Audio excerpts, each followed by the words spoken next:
Well, you guys, there were elections last night, and in the age of Trump, you know what that means, bad news for Democrats. And I'm sorry to say there were elections in Virginia, New Jersey, and New York last night, and unfortunately, they did not go the way Democrats had hoped. They went even better.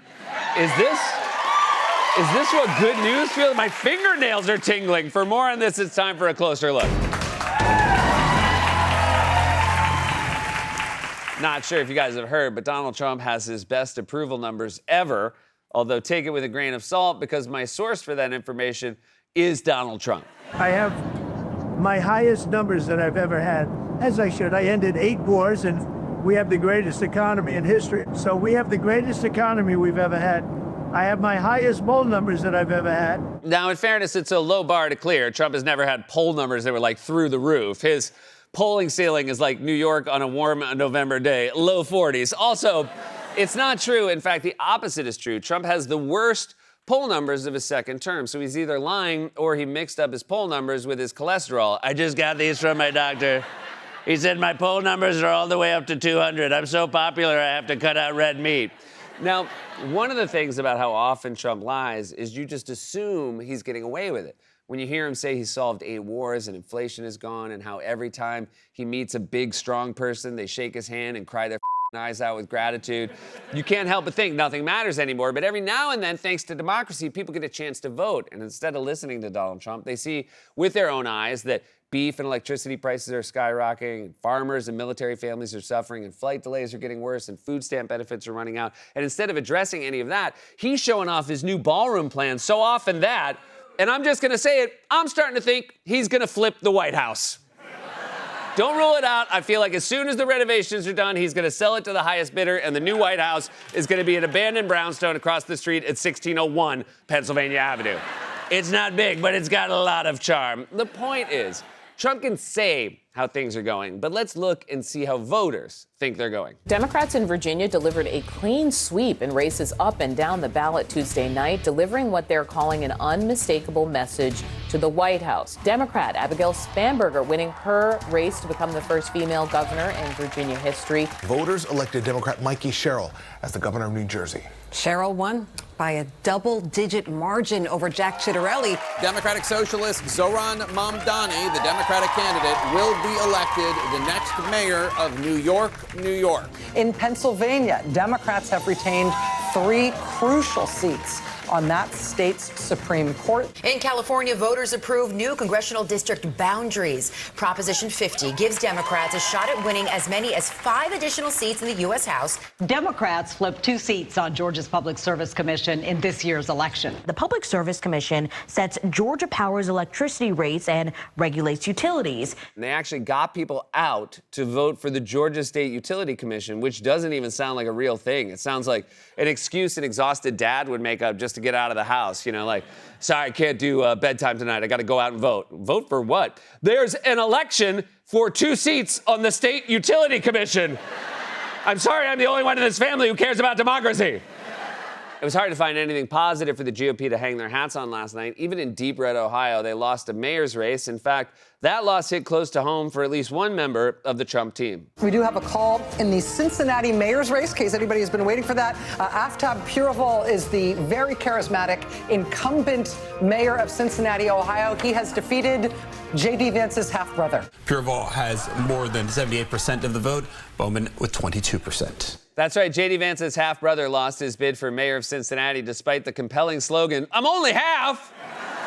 I can't believe the vice president's half-brother lost an election in a blowout. I didn't even know he had a half-brother. This is like finding out Kristi Noem has a twin sister who ran for mayor of the Overlook Hotel.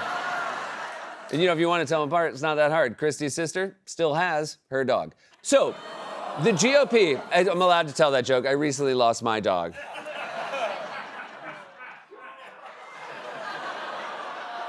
I did. I recently lost my dog 3 months ago.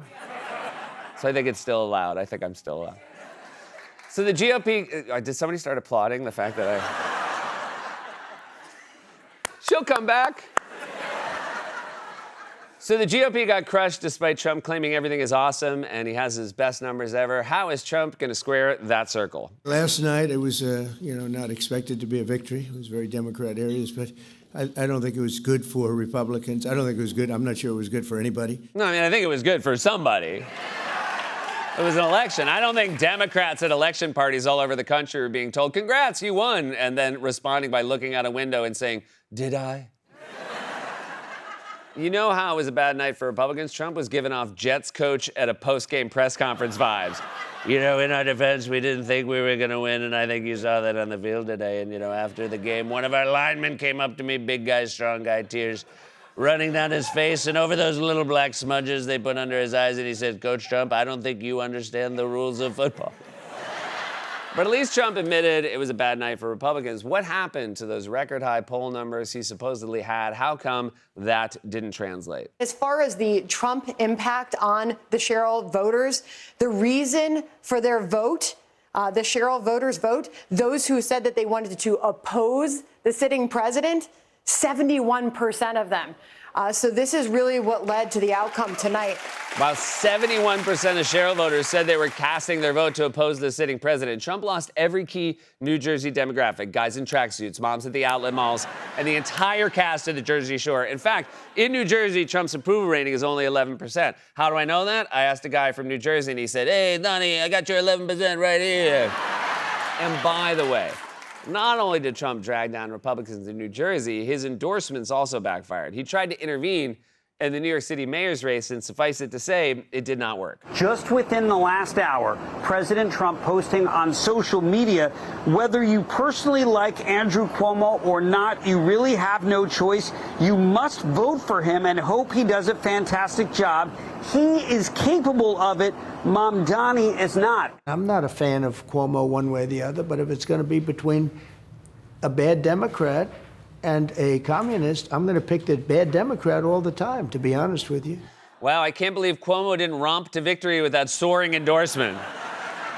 In general, when you're trying to get people to vote for someone, try not to have the word bad in there so much. That's almost as helpful as the New York Post headline, if it were between herpes and Cuomo, I guess we'd choose Cuomo. But Trump wasn't the only Republican who weighed in on the race. The anti-Mamdani vote, which is really the pro-New York City vote, the pro-America vote, needs to unite behind the leading candidate, and that's Andrew Cuomo. Well, I can't believe the coveted Stephen Miller endorsement didn't put Cuomo over the top in New York City. Getting an endorsement from Stephen Miller is like getting an endorsement from the Babadook. That's why the Babadook knocks at your door. He's canvassing for Cuomo. But Trump was not alone in how underwhelming he was with the endorsement of Cuomo. Even Cuomo's supporters admitted that they had to hold their noses to vote for him. I've been speaking to Andrea Crawford here, who's a decades-long resident here in Queens, New York. And tell me, you voted for Andrew Cuomo. Why? I voted for Andrew Cuomo because I needed operational experience in the mayor's office. I think it's been lacking in the last several terms. It's a huge city, huge budget. We have lots of issues. And I think he actually gets things done. Were you excited to vote for Andrew Cuomo? Not particularly. Oh my God, quick. Is it too late to put that on a yard sign?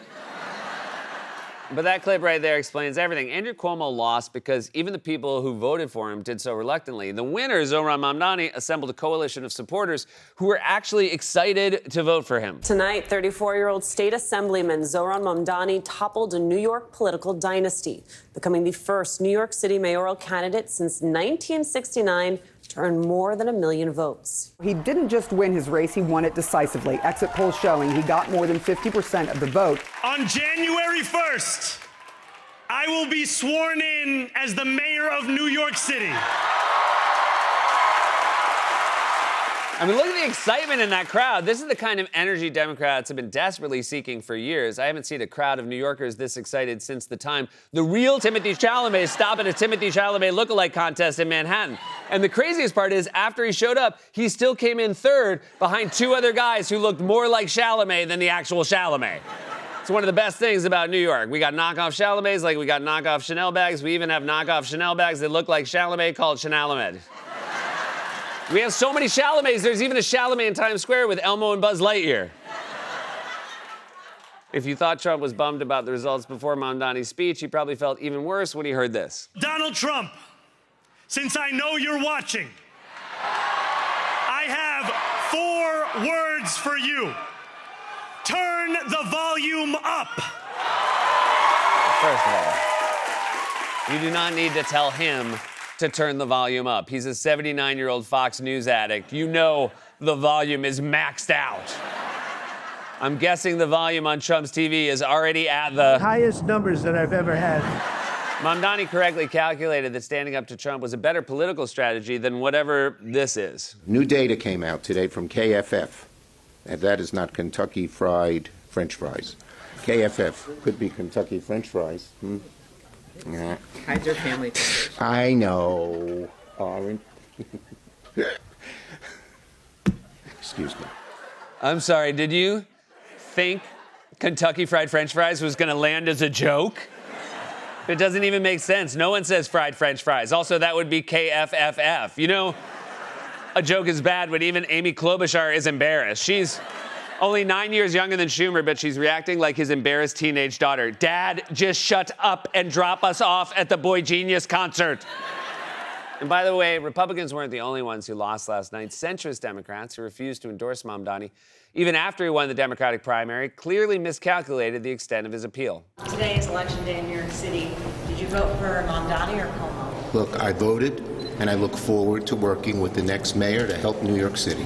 You're the Democratic leader, and you won't even say you voted for the Democratic nominee? Why are you treating it like a secret? You're talking about who you voted for the way the Colonel talks about his recipe for Kentucky Fried French fries. But I have to say, I've been enjoying the reactions from Republicans who tried to scare New Yorkers away from supporting Mamdani. As Martha pointed out earlier, a full 9% of people say that they will leave if he in fact got elected. Before today, they said if he got elected, they're going to leave New York City. And let me just say, I don't think 9% of New Yorkers are going to leave because this is New York City, baby. Where else are you going to go?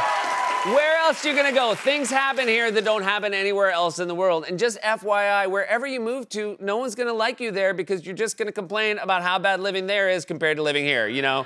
Just sitting at a table being like, you know, back in the Big Apple, you can actually get a decent turkey sandwich at 2 a.m. on a Wednesday. And they're like, yeah, you mentioned that, Steve.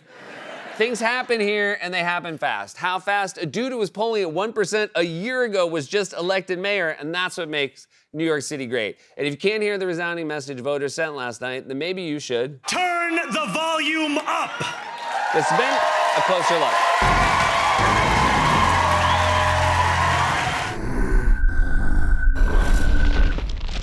You're not going to like me when I'm angry.